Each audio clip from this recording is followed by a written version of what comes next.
Hello everyone. तो हमने हमारे लेक्चर 3 के अंदर प्रोजेक्ट प्लानिंग के ओवरव्यू के बारे में पढ़ा था, जिसमें हमने देखा था कि जो हमारी प्रोजेक्ट प्लानिंग होती है उसका स्टेप वाइज हमने देखे थे कि कैसे कैसे आपका जो प्रोजेक्ट प्लानिंग है वो प्रोसीड करती है, जिसमें हमने स्टेप 0 से लेके स्टेप 10 तक को डिस्कस किया था, काफ़ी डिटेल में डिस्कस किया था। आज का जो हमारा लेक्चर होने वाला है उसमें भी हम थोड़ा प्रोजेक्ट प्लानिंग के बारे में ही देखेंगे, लेकिन इसको हम थोड़ा सा देखते हैं। इसमें हम आज वाले जो लेक्चर है उसका हमारा मेन एम है, उसमें हम पढ़ेंगे जो सॉफ्टवेयर प्रोजेक्ट प्लानिंग होती है उसके ऑब्जेक्टिव्स क्या होते हैं।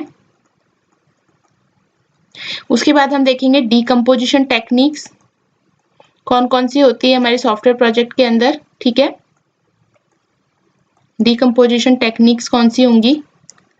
नेक्स्ट हम देखेंगे इसके अंदर जो एम्पेरिकल एस्टिमेशन मॉडल होता है, ऑलरेडी ये मैं डिस्कस कर चुकी हूँ। एम्पेरिकल एस्टिमेशन मॉडल्स क्या होते हैं, इसके अंदर हमने डायरेक्ट और इनडायरेक्ट एनालिसिस देखा था, जिसके अंदर हमने फंक्शन पॉइंट एनालिसिस पढ़ा था, हॉल स्ट्रीट एस्टिमेशन पढ़ा था। इसके अंदर हमें एक जो अभी पढ़ना है वो कोकोमो इंपॉर्टेंट है, वो हमें डिटेल में पढ़ना है, वो भी हम देखेंगे। आज का जो लेक्चर होने वाला है उसमें हम देखेंगे क्या डिकम्पोजिशन टेक्निक्स कौन कौन सी होती हैं, जो पॉपुलर डिकम्पोजिशन टेक्निक्स है, और एम्पेरिकल एस्टिमेशन मॉडल्स कौन कौन से होते हैं। तो सबसे पहले आप देखें कि जो सॉफ्टवेयर प्रोजेक्ट प्लानिंग होता है, सॉफ्टवेयर प्रोजेक्ट प्लानिंग क्या है। देखो, सॉफ्टवेयर प्रोजेक्ट प्लानिंग एक आपके सॉफ्टवेयर इंजीनियरिंग का क्रिटिकल फेज होता है, जो कि इंश्योर करता है कि जो आपका प्रोजेक्ट है वो वेल स्ट्रक्चर्ड हो। ठीक है, मतलब कि जब कोई आप प्रोजेक्ट बनाना स्टार्ट कर रहे हैं तो एक कोई स्ट्रक्चर्ड फॉर्म में, उसका ऐसा नहीं हो कि आप कोई डेटा कहाँ से ले रहे हैं या कोई टास्क कब परफॉर्म कर रहे हैं, रैंडमली कोई टास्क परफॉर्म कर रहे हैं, इस तरीके से नहीं।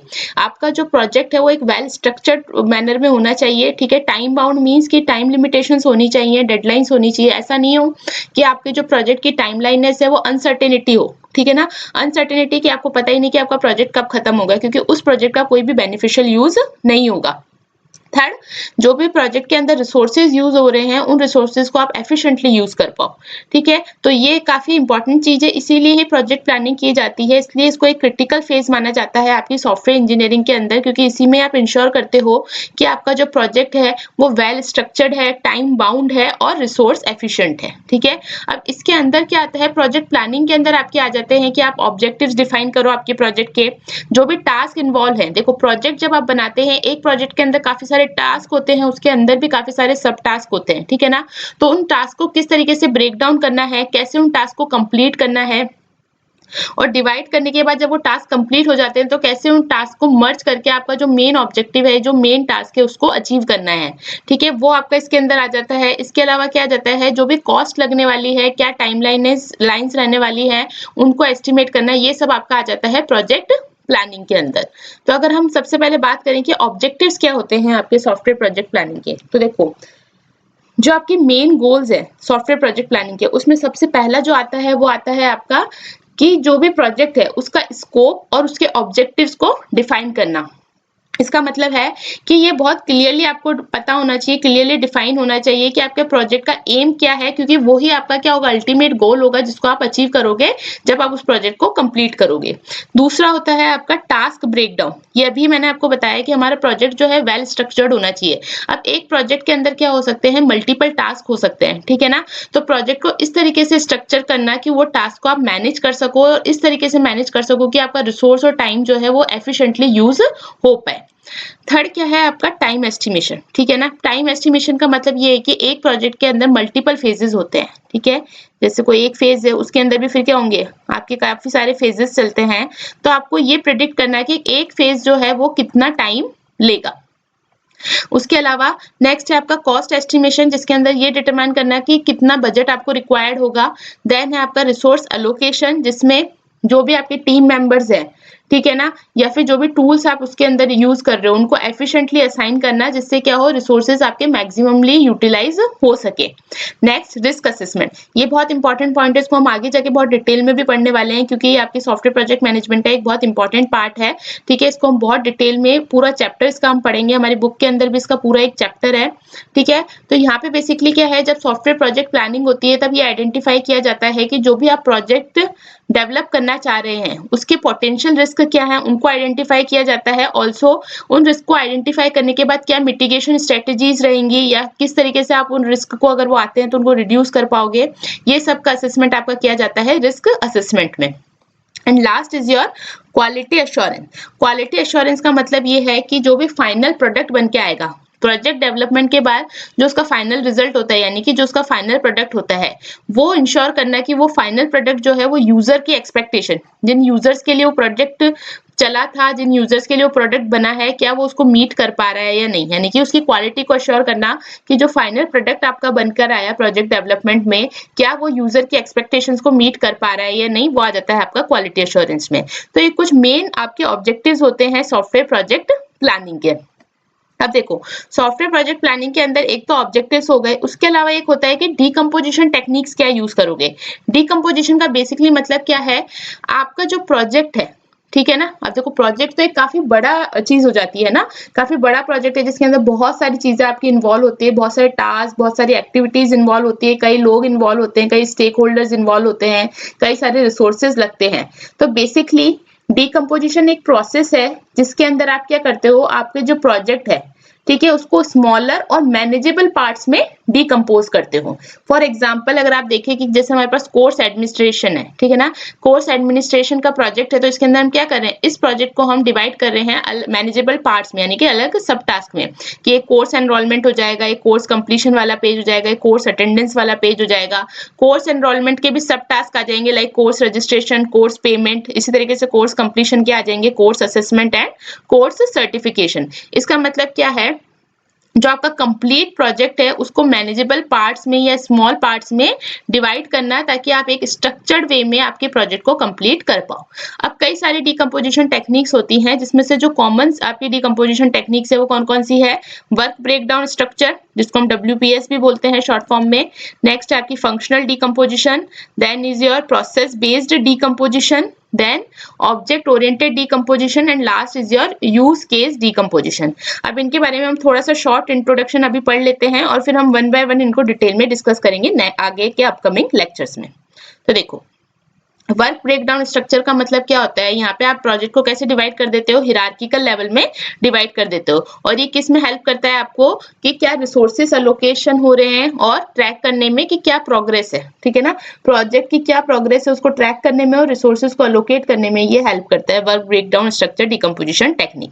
नेक्स्ट आपका होता है फंक्शनल डीकंपोजिशन, जिसके अंदर प्रोजेक्ट को किस पे स्प्लिट किया जाता है, बेस्ड ऑन द फीचर्स या फिर फंक्शंस, कि प्रोजेक्ट के अंदर क्या क्या फीचर्स हैं, क्या क्या फंक्शंस है, उसके बेसिस पे उनको डीकंपोज किया जाता है। और फंक्शनल डीकंपोजिशन जो है जनरली आपका कहाँ पे यूजफुल होता है, जहाँ पे लार्ज सिस्टम्स होते हैं जिनके अंदर मल्टीपल फंक्शनैलिटीज होती हैं, तो उनको आप क्या करते हो, उन सिस्टम्स को फंक्शनैलिटीज के बेस पे डीकंपोज कर देते हो। नेक्स्ट जो डीकंपोजिशन टेक्निक्स हम पढ़ने वाले हैं उसमें है आपकी process based decomposition. Process based decomposition में आप क्या करते हो, जो भी टास्क होते हैं उनको किस तरीके से ब्रेक डाउन करते हो, based on your software development processes. Software development processes कैसे, जैसे हमारा सॉफ्टवेयर डेवलपमेंट लाइफ साइकिल होता है, जिसके अंदर आप क्या करते हो, डिजाइन प्रोसेस हो गया, फिर कोडिंग हो गया, फिर टेस्टिंग हो गया, फिर डिप्लॉयमेंट हो गया। तो according to the software development processes आप क्या करते हो, टास्क को डिवाइड करते हो। नेक्स्ट जो है आपका वो है ऑब्जेक्ट ओरिएंटेड डीकंपोजिशन, जिसके अंदर प्रोजेक्ट को किस पे डिवाइड किया जाता है, मॉड्यूल्स या ऑब्जेक्ट्स में, ठीक है ना। एक तरीके से ऑब्जेक्ट ओरिएंटेड सॉफ्टवेयर डेवलपमेंट होता है, जिसके अंदर ऑब्जेक्ट्स बनाए जाते हैं और उन ऑब्जेक्ट्स के बेसिस पे आपका जो सॉफ्टवेयर है, आपका जो प्रोजेक्ट है, उसको डिवाइड किया जाता है।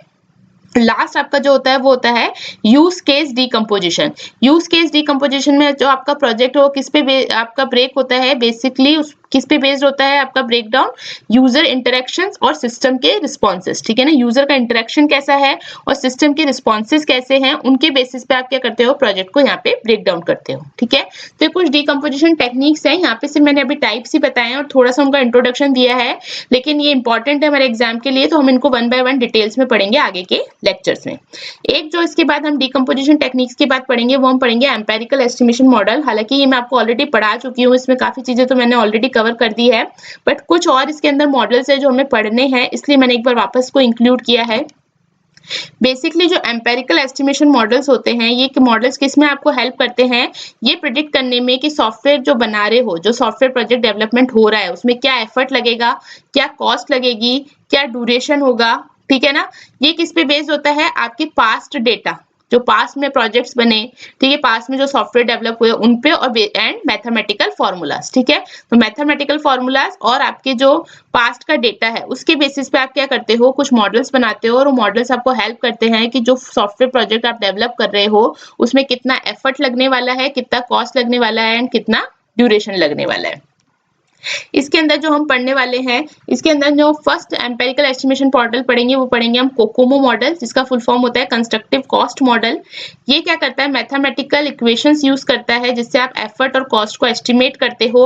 इसके कई सारे वेरिएंट्स होते हैं, इसमें क्या हो जाएंगे आपके, बेसिक आ जाएगा, इंटरमीडिएट आ जाएगा और डिटेल्ड आ जाएगा, ठीक है। इनको हम बहुत अच्छे से पढ़ने वाले हैं, विद एग्जाम्पल्स हम पढ़ेंगे और कुछ न्यूमेरिकल्स आप खुद भी सॉल्व करेंगे, जिससे क्या होगा, ये कोकोमो देखो इंपॉर्टेंट है, आप चाहे यूनिवर्सिटी एग्जाम्स की बात करें, चाहे आपके कॉम्पिटेटिव एग्जाम्स की बात करें, सब में इसके क्वेश्चंस हमेशा आते हैं। गेट में आप देखेंगे तो कोकोमो के क्वेश्चंस हमेशा रहते हैं, कहीं बस वो चीजों को क्या करते हैं, थोड़ा डेटा या फिर जो कॉन्सेप्ट है उसको थोड़ा सा मॉडिफाई करके दे देते हैं, लेकिन जो बेसिक है वो चेंज नहीं होने वाला। तो अगर आप अच्छे से कोकोमो मॉडल एक बार पढ़ लेते हो तो आप इसके आंसर्स अच्छे से दे सकते हो, ठीक है। नेक्स्ट है आपका फंक्शन पॉइंट एनालिसिस, ये मैंने आपको पढ़ाई दिया है, ठीक है ना। इसके अंदर क्या करता है, ये मेजर करता है सॉफ्टवेयर का साइज किसके बेसिस पे, यूजर की फंक्शनैलिटीज पे, ठीक है ना। और ये किसमें हेल्प करेगा आपको, कॉस्ट एस्टिमेशन में एंड प्रोडक्टिविटी मेजरमेंट में। इसके बाद जो हम मॉडल पढ़ेंगे, देखो ये मॉडल हमने पढ़ लिया, कोकोमो में पढ़ेंगे। इसके बाद एक मॉडल होता है पूतना मॉडल, इसको स्लिम भी बोलते हैं, software life cycle management. Putana model क्या करता है, जो भी आपके हिस्टोरिकल प्रोजेक्ट डेटाज है, ठीक है ना, उन डेटा को यूज करता है एफर्ट एस्टिमेशन के लिए, एंड ऑल्सो क्या प्रेडिक्ट करता है कितने स्टाफ की जरूरत होगी और कितना डेवलपमेंट टाइम लग सकता है, ठीक है ना।